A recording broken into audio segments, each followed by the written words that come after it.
मृत्यु के समय एक शांतिपूर्ण माहौल तैयार करने की परंपरा है। क्या मृत्यु के पल का मरने वाले व्यक्ति के ऊपर प्रभाव पड़ता है? क्या यह उसके अगले जन्म से जुड़ा है? जिज्ञासु भगवद गीता में कृष्ण अर्जुन से कहते हैं, मृत्यु के समय जो इंसान सिर्फ मुझे याद करते हुए अपना शरीर छोड़ता है, वह निसंदेह मुझे पा लेता है। हे कुंती पुत्र, मृत्यु के समय इंसान जिस अवस्था को याद करता है, उसके विचार में मग्न होने के कारण वह उसी अवस्था को पा लेता है। इसलिए हर समय मुझे याद करते हुए अपना धर्म करते रहो। जब तुम्हारा मन और बुद्धि मुझ में लगी रहेगी, तो तुम निसंदेह मुझे पालोगे। सद्गुरु, क्या यह इतना ही सरल है? गुरु, हाँ, यह इतना ही सरल है, लेकिन इस संबंध में एक बहुत सुंदर कहानी है। नारद मुनि जहां भी जाते थे, बस नारायण नारायण कहते रहते थे। नारद को तीनों लोकों में जाने की छूट थी, वह आराम से कहीं भी आ जा सकते थे। एक दिन उन्होंने देखा कि एक किसान परमानंद की अवस्था में अपनी जमीन जोत रहा था।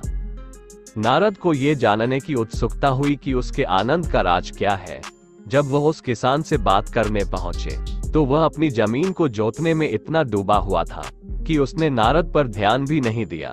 दोपहर के समय उसने काम से थोड़ा विराम लिया और खाना खाने के लिए एक पेड़ के नीचे बैठा। उसने बर्तन को खोला जिसमें थोड़ा सा भोजन था। उसने सिर्फ नारायण नारायण नारायण कहा और खाने लगा। आप जिस पल जीवन के एक आयाम से दूसरे आयाम में जाते हैं, उस समय अगर आप सिर्फ अपनी जागरूकता कायम रख पाए, तो आपको मुक्ति मिल सकती है। किसान अपना खाना उनके साथ बांटना चाहता था, मगर जाति व्यवस्था के कारण नारद उसके साथ नहीं खा सकते थे। नारद ने पूछा, तुम्हारे इस आनंद की वजह क्या है? किसान बोला, हर दिन नारायण अपने असली रूप में मेरे सामने आते हैं। मेरे आनंद का बस यही कारण है। नारद ने उससे पूछा, तुम कौन सी साधना करते हो? किसान बोला, मुझे कुछ नहीं आता, मैं एक अज्ञानी अनपढ़ आदमी हूँ। बस सुबह उठने के बाद मैं 3 बार नारायण बोलता हूँ। अपना काम शुरू करते समय मैं 3 बार नारायण बोलता हूँ। अपना काम खत्म करने के बाद मैं फिर 3 बार नारायण बोलता हूँ। जब मैं खाता हूँ तो 3 बार नारायण बोलता हूँ, और जब सोने जाता हूँ तो भी 3 बार नारायण बोलता हूँ। नारद ने गिना कि वो खुद 24 घंटे में कितनी बार नारायण बोलते हैं। वह लाखों बार ऐसा करते थे, मगर फिर भी उन्हें नारायण से मिलने के लिए वैकुंठ तक जाना पड़ता था, जो बहुत ही दूर था। मगर खाने, हल चलाने या बाकी कामों से पहले सिर्फ 3 बार नारायण बोलने वाले इस किसान के सामने नारायण वहीं प्रकट हो जाते थे।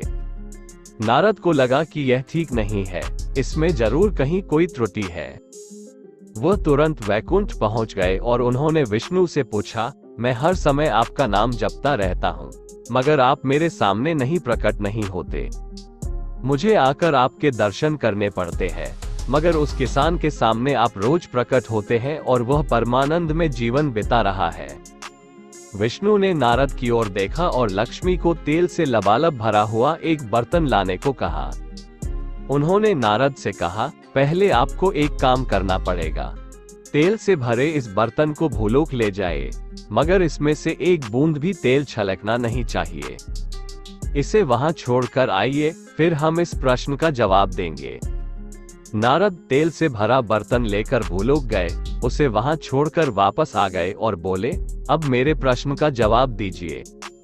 विष्णु ने पूछा, जब आप तेल से भरा ये बर्तन लेकर जा रहे थे, तो आपने कितनी बार नारायण बोला? नारद बोले, उस समय मैं नारायण कैसे बोल सकता था? आपने कहा था कि एक बूंद तेल भी नहीं गिरना चाहिए, इसलिए मुझे पूरा ध्यान उस पर देना पड़ा। मगर वापस आते समय मैंने बहुत बार नारायण कहा। विष्णु बोले, यही आपके प्रश्न का जवाब है। उस किसान का जीवन तेल से भरा बर्तन धोने जैसा है, जो किसी भी पल छलक सकता है। उसे अपनी जीविका कमानी पड़ती है, उसे बहुत सारी चीजें करनी पड़ती है, मगर उसके बावजूद वह नारायण बोलता है। जब आप इस बर्तन में तेल लेकर जा रहे थे, तो आपने एक बार भी नारायण नहीं कहा। यानी यह आसान तब होता है जब आपके पास करने के लिए कुछ नहीं होता। मृत्यु के पल जरूरी है जागरूकता। जब मृत्यु का पल सामने आ जाता है तो वह कहने के लिए जिसे आप कहना चाहते हैं पर्याप्त जागरूकता होनी चाहिए। इस संस्कृति में किसी के मरते समय हमेशा ओम नमः शिवाय या राम नाम सत्य है बोला जाता है, ताकि मरने वाला अपने आखिरी पल में भगवान का नाम ले या किसी तरह जागरूक हो जाए। आपको कुछ कहने की भी जरूरत नहीं है। आप जिस पल जीवन के एक आयाम से दूसरे आयाम में जाते हैं उस समय अगर आप सिर्फ अपनी जागरूकता कायम रख पाए तो आपको मुक्ति मिल सकती है।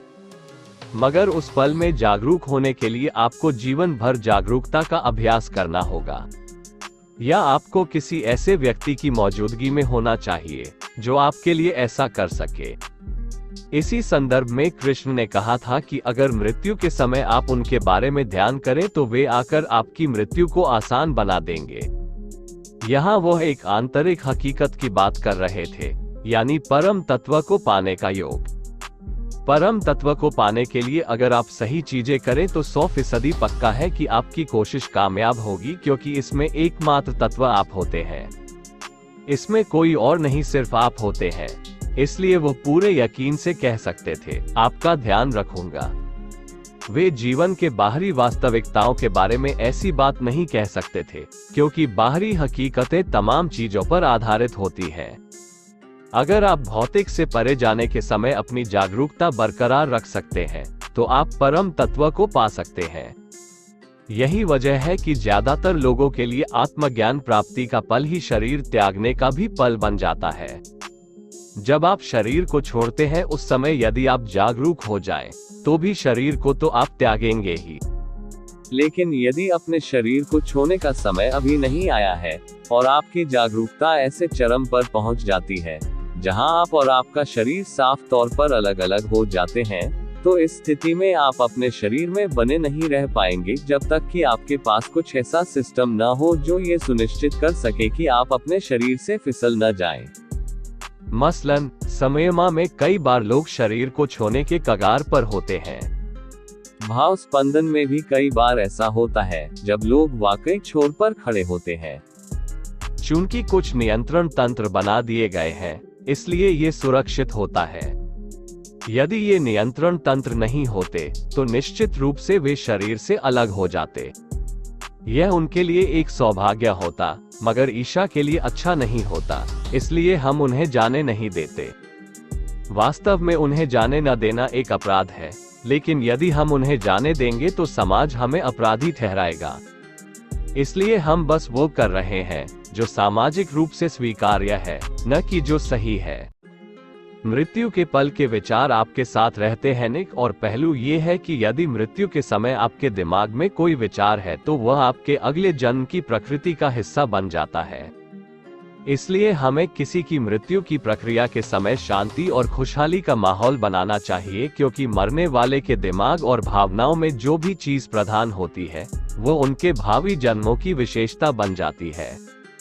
अगर आप फिर से जन्म लेना चाहते हैं तो निश्चित रूप से आखिरी पल की विशेषता आपके अगले जन्मों में शामिल होगी। लेकिन यदि आप परम तत्व में विलीन होना चाहते हैं, यदि आप उसमें समा जाना चाहते हैं, तो आपका पुनर्जन्म नहीं होगा। इसी वजह से इस संस्कृति में हमेशा से ये कहा गया है कि आपको अपने परिवार के बीच नहीं मरना चाहिए। लोग अपनी मृत्यु के समय वन चले जाते थे, जिसे वानप्रस्थ कहा गया है। राजा धृतराष्ट्र, उनकी रानी गांधारी और कुंती भी कुरुक्षेत्र युद्ध के बाद वन चले गए थे। उनके साथ सहायक के रूप में सिर्फ संजय थे। वे सब बूढ़े हो चुके थे, इसलिए वे महल में रहने की बजाय मरने के लिए वन चले गए। हालांकि धृतराष्ट्र नेत्रहीन और कई रूपों में मूर्ख थे, मगर फिर भी उनमें इतनी जागरूकता थी जो आजकल दुनिया में देखने को नहीं मिलती। कुंती ने अपने जीवन में बहुत मुश्किलें झेली थी। अब उसके बच्चे राजा बन चुके थे, तो वह अब महलों में आनंद से रह सकती थी, मगर उसने भी वन में जाकर शरीर छोड़ने का फैसला किया। वे वन में चले गए और वहां एक दुर्गम पहाड़ी के ऊपर चलने लगे। एक जगह जंगल में आग लगी हुई थी। वे लोग बूढ़े थे, इसलिए न तो भाग सकते थे, न ही जंगल की आग से बच सकते थे, तो उन्होंने खुद को अग्नि को समर्पित करने का फैसला किया। धृतराष्ट्र ने संजय से कहा, तुमने अब तक मेरी बहुत सेवा की, मगर तुम्हारी आयु अभी कम है, तुम वापस लौट जाओ। हम तीनों खुद को अग्नि को समर्पित कर देंगे। संजय ने उन्हें छोड़कर जाने से इनकार कर दिया और चारों जंगल की आग में जल गए। जब आप परिवार के बीच मरते हैं तो आप जुड़ाव की भावना को मन में लेकर मरेंगे, जो भविष्य में आपके लिए खुशहाली नहीं लाएगी। आपको पता ही होगा कि हमारे देश में आज भी लोग मरने के लिए काशी जाते हैं, क्योंकि वो एक पवित्र जगह है। वे शिव की कृपा की छाया में मरना चाहते हैं। वे नहीं चाहते कि उनकी मृत्यु के समय उनका परिवार अपनी भावनाएं उनके सामने प्रदर्शित करे। मृत्यु एकमात्र ऐसी चीज है जो जीवन में निश्चित है। अगर आपने अपना जीवन अच्छी तरह जिया है तो मृत्यु कोई बुरी चीज नहीं है। यदि आपने हर पल हिचक, भय, नफरत और गुस्से के बीच जीवन बिताया है तो इसका मतलब है कि आपने कभी जीवन नहीं जिया। मृत्यु के समय अगर आप जीना चाहते हैं तो यह कोई अच्छी बात नहीं है। आखिर मृत्यु है क्या? आप शरीर को छोड़ रहे हैं। ये शरीर एक ऋण है जो आपने धरती माँ से लिया है। मान लीजिए आपने बैंक से 1 करोड़ रुपए का ऋण लिया और अगले 50 सालों में आपने इस 1 करोड़ को 10 अरब बना लिया। तब यदि आपका बैंकर ऋण वापस मांगेगा तो आप खुशी खुशी ब्याज सहित उसका ऋण चुका देंगे, उसे दावत और उपहार देंगे। मगर मान लीजिए आपने वे 1 करोड़ रुपए उड़ा दिए और सब कुछ गंवा दिया, तो बैंकर के आने पर आप आतंकित हो जाएंगे। आप छिपने की कोशिश करेंगे, बहुत सी चालें चलने की कोशिश करेंगे। इसी तरह धरती माँ ने आपको ये ऋण दिया। यदि आपने इसे एक आनंदमय जीवन में बदल दिया, अगर आपने वाकई उसका पूरा इस्तेमाल किया और अपने अंदर पूरे मिठास के साथ जीवन जिया, तो जब धरती माँ कहती है कि ऋण चुकाने का समय हो गया तो आप खुशी खुशी उसे चुका देंगे। और उसका कोई ब्याज नहीं होता।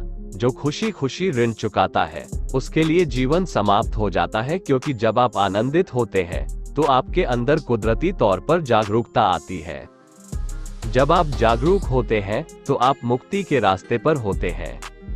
अगर आप फिर से जन्म लेना चाहते हैं तो निश्चित रूप से आखिरी पल की विशेषता आपके अगले जन्मों में शामिल होगी। लेकिन यदि आप परम तत्व में विलीन होना चाहते हैं, यदि आप उसमें समा जाना चाहते हैं, तो आपका पुनर्जन्म नहीं होगा। लोग मुझसे कहते हैं, गुरु इन नकारात्मक शब्दों का इस्तेमाल मत कीजिए, इससे हमें डर लगता है।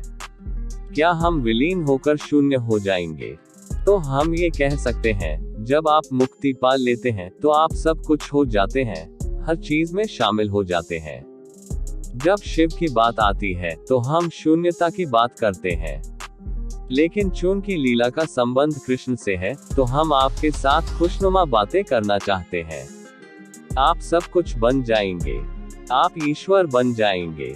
क्या ये सुनने में बेहतर लगता है?